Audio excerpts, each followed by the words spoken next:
Voltar agora para o nosso debate, cada vez mais picante e ácido. As pessoas estão ficando tensas aqui, hein?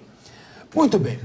Mesmo em meio ao período eleitoral, a Procuradoria-Geral da República defendeu a manutenção da proibição de contato entre Jair Bolsonaro e o presidente do PL, Valdemar da Costa Neto.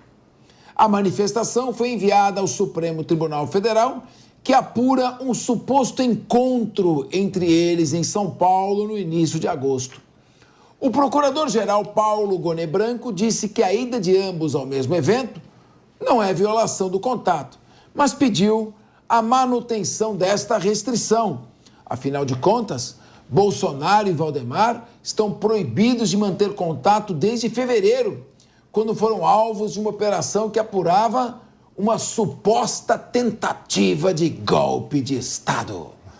Vamos começar ouvindo aqui primeiro o nosso querido João Belucci. O que você acha então que a medida consegue minimizar essa tentativa de golpe de Estado? O que eu te ouvi? Pois é, o famoso golpe sem armas, né? Então, você vê que é uma proibição absurda, né? O PGR manifestar nesse sentido, mas ele já decorre de vários atos que são altamente questionáveis e muita gente no meio jurídico questiona todo esse processo e esse inquérito. Então, quando o Valdemar sobe no elevador, o Bolsonaro tem que descer no outro, né? Olha que coisa ridícula, como se fossem dois personagens perigosíssimos. Eles tramaram, segundo a narrativa, um golpe de Estado no Brasil, né? Que nunca aconteceu, é altamente questionável. É bem lamentável isso que acontece no Brasil. O nosso direito vive um momento terrível, as nossas instituições vivem momentos terríveis. Vou encerrar porque a fala é curta agora. Não, pode falar. Então, e é lamentável sobre qualquer aspecto. Agora, a gente precisa também que muitos juristas, enfim, advogados, professores, se levantem também contra isso, como muitos vêm fazendo. Porque, assim, onde estão os homens do Brasil para defender as instituições? Porque, veja, não se cogitou na época que o Lula estava preso proibir o Haddad de ir lá pegar conselhos quando disputou a eleição de 2018. Inclusive, disputou até com a ridícula máscara do Lula. Então, lamentável. Mais uma vez, as prerrogativas jurídicas e legais dos advogados sendo chutadas para escanteio. A olhos vistos, não dá para falar que a gente não está vendo o que está acontecendo. Guilherme Mendes. Não, tem uma grande diferença. A ordem de afastamento se deve tão somente no que diz respeito a eventual combinação nessa fase em que você está coletando provas. Quanto ao crime de tentativa de golpe de Estado, isso não tem nenhuma dúvida. Pessoas foram condenadas por isso. Não é o suposto. Isso aconteceu. Suposto. Isso aconteceu. Cada um tem sua opinião. Não, mas eu fico com a opinião do Supremo Tribunal Federal. As pessoas foram condenadas porque tentaram dar um golpe de Estado, que graças a Deus não aconteceu. Não aconteceu. Recorrem para quem? Para a ONU? Agora recorrem para o Supremo, para o próprio de preferência presos, né? Que é onde eles têm que estar. Guilherme Mendes entende que é correto. João Belucci entende que não.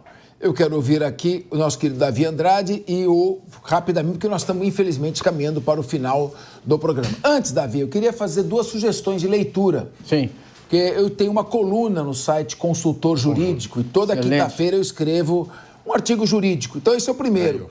É a discussão sobre o rascunho da minuta do decreto de golpe é um nada jurídico. E eu vou te dizer que eu li isso lá. Você leu? Li, É 21 de março, esse artigo está lá no site do Consultor Jurídico. E o segundo, o processo inquisitivo para defender a democracia. Quando os meios destroem os fins. São 2 artigos. Mas eu gostaria de ouvir a sua opinião, querido Davi Andrade. Você matou a charada. Eu li os 2 artigos, viu? Li os 2 artigos. Na Conjur, site do Conjur. Veja bem, gente. Nós estamos falando aqui, né? Por favor, Davi. O direito acabou, né, no Brasil. Quem vai falar que tem direito aqui no Brasil? Alguém ousa dizer? Né? Quem ensina o direito nas faculdades? Vai ensinar o quê hoje? O quê? Uma medida cautelar dessa natureza, extraída de um processo que a gente não sabe nem como foi instaurado. Medida cautelar que se equipara, no caso especificamente, se equipara não, né? Se traduz em censura. Isso é pura censura. Só isso. Henrique Kriegner. Uma medida sem pé nem cabeça, né, Capês? É assim, a gente, como o João colocou, Lula não foi impedido de falar com ninguém depois de ter sido condenado e preso. Você teve a Dilma sendo condenada ali pelo seu ato também. Não foi impedida de manter articulações políticas. É uma clara tentativa de imobilizar um braço político, um lado aí do espectro político brasileiro. Isso especialmente em ano eleitoral, de fomentação de base, que lideranças políticas estão trabalhando para fomentar suas bases. Então, é uma medida que não tem pé nem cabeça e joga contra o próprio povo brasileiro. A gente está vendo mais uma vez essas cobranças que o povo está fazendo nas ruas e que a gente gostaria de ver resultado. Nós gostaríamos que a polícia, na verdade que o Supremo agisse com tamanha veemência contra os líderes do crime organizado, assim como agem contra o Bolsonaro. Você tem o caso aqui, foram citados do 8 de janeiro, o Felipe G. Martins, que agora foi solto, mas não pode dar entrevistas. Ele não pode dizer para a Folha qual é o que ele viu. Ele disse para a Folha e a Folha foi censurada de publicar a entrevista. Então, nem isso se pode trazer. Isso é lamentável, mas é para lá que o nosso país está indo. Muito bem. E no encerramento do programa, eu quero mais uma vez parabenizar o trabalho da Polícia Federal, que asfixiou mais de 7 bilhões de reais do PCC, que lavava dinheiro em bancos digitais, e reiterar o nosso apoio aos órgãos Ministério Público, Polícia Civil, Polícia Militar, que continuam nesse combate incessante contra o crime organizado. Jovem Pan acompanhando, cobrando e apoiando a luta contra o crime organizado. Vamos encerrando o programa de hoje. Agradeço a audiência e agora vocês ficam com ele sim, no 3 em 1 com o Evandro Cini.